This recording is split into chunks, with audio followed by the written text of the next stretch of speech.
దక్షిణ కొరియాలో ఘోర విమాన ప్రమాదం జరిగింది. మయూన్ ఎయిర్పోర్ట్ రన్వేపై ల్యాండింగ్ సమయంలో విమానం అదుపు తప్పి రక్షణ గోడను ఢీకొట్టింది. దీంతో భారీగా మంటలు చెలరేగి విమానం పేలిపోయింది. ఈ ప్రమాదం చోటు చేసుకున్న సమయంలో మొత్తం 175 మంది ప్రయాణికులు, 6 సిబ్బంది విమానంలో ఉన్నారు. 2 సిబ్బందిని ప్రాణాలతో కాపాడారు. 179 మంది మృతి చెందినట్లు స్థానిక మీడియా వెల్లడించింది.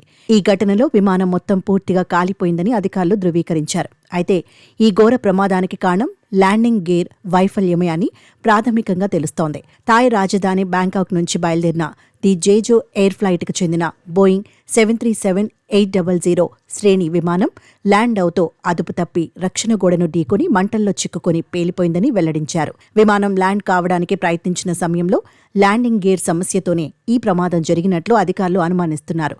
ఈ విమానం అప్పటికే ఓసారి ల్యాండింగ్కు యత్నించి విఫలమైందని అధికారులు పేర్కొన్నారు. అయితే విమానం నేలపైకి దిగిన తర్వాత రన్వే చివరికి వస్తున్న సమయంలో కూడా వేగాన్ని నియంత్రించుకోవడంలో విఫలమైనట్లు చెప్పారు.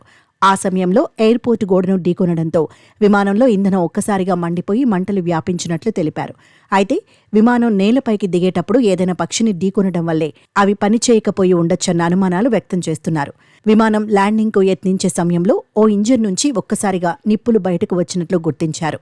విమానం ఇంజిన్ను పక్షి ఢీకొనడంతో పాటు వాతావరణ పరిస్థితుల కారణంగా ల్యాండింగ్ గేర్లో సమస్య వచ్చి ఉండొచ్చని పేర్కొన్నారు.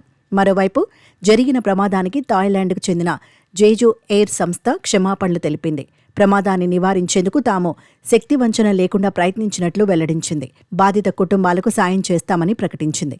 ఇక దక్షిణ కొరియాలో 1997లో జరిగిన విమాన ప్రమాదంలోనూ 228 మంది ప్రాణాలు కోల్పోయారు.